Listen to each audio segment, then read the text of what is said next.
If it's stolen from the highest delegate count getter, who I would end up supporting, whoever wins that they're going to walk out. And they're going to walk out and they're going to stay home. And they're going to stay home because they're going to feel a great injustice has occurred and that they have usurped the votes of the people. I think it would be an unmitigated disaster. How are you, by the way? Fine. If your speech is done, I'll be glad to speak. First of all, I'm not involved in trying to stop anybody. My campaign is about offering solutions that I've done in this country, both in Washington and in Ohio. And you know about those in terms of creating jobs. For the record, I praise you. Hold on, I praise you for that. Finish. Now, my turn. Okay. If you take a test and you make an 85 and an A is a 90, we don't give you an A. We give you a B. You have to earn it. You know, Gerald Ford didn't have enough votes, I'm told, when he went to the convention in 76. Reagan went and battled him. Reagan lost. It was fair and square. I was there. I wouldn't assume that just because you go to a convention that somehow somebody in a smoke-filled room will make the pick. And secondly, you're worried about winning. I'm worried about having somebody that can run the country. And I'm also worried about winning because Donald Trump is not going to be elected president. He doesn't lead anybody.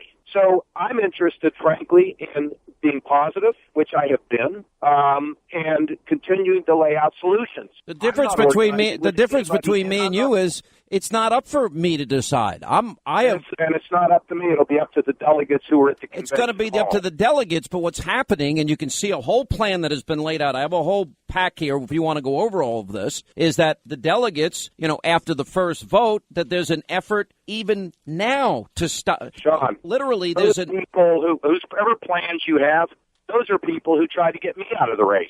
They're not for me. The establishment has never been for me. So if you, but I'm the point is, silent about it either. But if you can't just give somebody something that they haven't earned, you can't do that. If your kid doesn't win the tennis match, we don't give it to them. Nobody's talking about nobody, but there would be a winner in this respect. There's going to be wait a minute, no. Let me make my point. There's going to be a winner in terms of who gets the most delegates. And the person that gets the most delegates, that's the will of the people, from my perspective. The will of the people is you make the magic number. No, that's the will of the Republican Party. But, John, those are the rules. The rules of the Republican Party. But you know what? No, you know what? We're picking a Republican nominee. The Republican Party ought to make the rules for the Republican nominee. And when you say, well, just give it to the person that does the best, that's not the rules. You got to make the number, man. And you know what? If they fail to make the number, it's because they couldn't get the votes of the people. It seems to me, and I'm putting you out of Isn't this. That right? No, because the person who got the. No. Because the person. Delegates, so if you could literally have a person that goes to the convention that wins 35 or more states and has the most delegates, and then again. You're going to have if you have a contested convention, then you're going to have all of the insiders, not the people that went to caucus, not the people that went to vote. You're going to have all the insiders making all the deals, making all the promises about positions and ambassadorships and everything else. And the net result of that is based on the intensity of hatred for both Ted Cruz and Donald Trump. Is that it would be ripped away from the highest delegate winner, and then I will tell you it will end in a disaster. Well, Sean, that's your opinion. I don't share that opinion. I just don't. I just believe that, first of all, I don't think you ought to assume as to who's going to pick the thing. And I guess we can spend all of our time getting people all stirred up and telling them they're going to get ripped off so we can have even more anger and division. You think I'm doing this to get people angry? No, I'm not doing this to get people angry. Wait a minute, Sean. You're telling people that everybody in the smoke-filled room is going to figure this out. That's a presumption on your part. About 73. Let me just finish. I'm just telling you. The people that will make the decision are the delegates. Now, maybe we won't have a convention. And who's going to influence the delegates? Is it going to be the people that they represent, or are they going to be no? Because if it isn't, I'll be there with you saying it. You and I have been aligned throughout the years, and if all of a sudden I think but a bunch of people smoking big cigars sitting in the back room, you think I'll be silent? I've never been silent in my life on things where I've seen outrages. Okay, I never have been. Let's look at the numbers this way. Let me throw some numbers out. Let's say at the end of the process, Trump is in the lead now. All right, let's say at the end of the process, he has 1,150 delegates, falls short of the 1,237. The next person has 800 delegates. The next person has 500 delegates. I'm just making these numbers up. Yeah. No, okay. I got you. So you go into the convention, first vote takes place, Trump doesn't win, and then all of a sudden, you have, 73% of the delegates, 44 of the 56 states and territories chosen by state conventions or executive committees, local activists, volunteers, etc. Now, state conventions or committees may or may not select as delegates people who personally support the candidate that they're bound to vote on the first ballot. Yeah. So, at that point, if somebody has 1,100, if it was you with 1,100, I'll support the person with the most delegates because I got you. You'll have a right to do that, Sean, and then whoever it is going to have to assemble the total number to win. Okay. Now, if somebody comes really, really close, and by the way, what do you think caucuses are?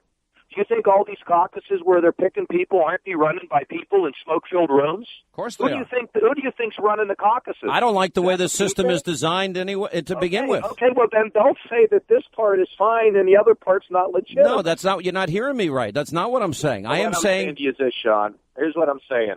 You have caucuses right now that have selected people. Okay, why would you think that that's a fair and square system? Secondly, if in fact I don't like the caucus system. But go ahead. I don't either. I don't like the caucus system either. Okay, I don't like the debate system. There's a lot of things I don't like. I don't think they're enlightening either. But I got to go by the rules, Sean. But and here's the thing: if we get to the point where I think the establishment is going to pick another go-along, get-along person, I'm with you. I will speak out. Okay, I won't be silent. Let me give you an example. Like, for example, Mitt Romney is endorsing you in Ohio, but he's trying to help. He's not endorsing. Okay, me. he's giving. Me, well, okay, he's helping. All right. He's doing robocalls for you. That's an endorsement. But in Florida, he's doing robocalls for Marco. Now, that tells me, like, for example, I think you have a great shot of winning Ohio tomorrow. I think the odds are. I think the odds are in your favor. Marco Rubio's not going to win Florida tomorrow. I don't believe. Okay, so, Mitt Romney supporting Marco in Florida, you in Ohio, and what's the purpose of that? Now, you're a smart guy, Governor. I know how smart you are, and you did did balance the budget. Yeah, but, Sean, let me tell you, Mitt Romney does not want Trump to win, okay? He doesn't. You're making my point. He's hurting the country. Okay, but wait a minute, he's hurting the country. He has a right to think that. And then he said he's going to come in and help me. We've told him, we don't want you bashing Trump when you come in here. They wanted me to make a deal that I would tell my delegates in Florida to vote for somebody, or my voters in Florida to vote for somebody else. I said, I'm not going to do that. I'm not part of any scheme. My whole approach is I believe I will be the best commander-in-chief. Frankly, Sean, because I wasn't out attacking people for the first 8 or 9 debates, I never got any attention. Right. How is that system?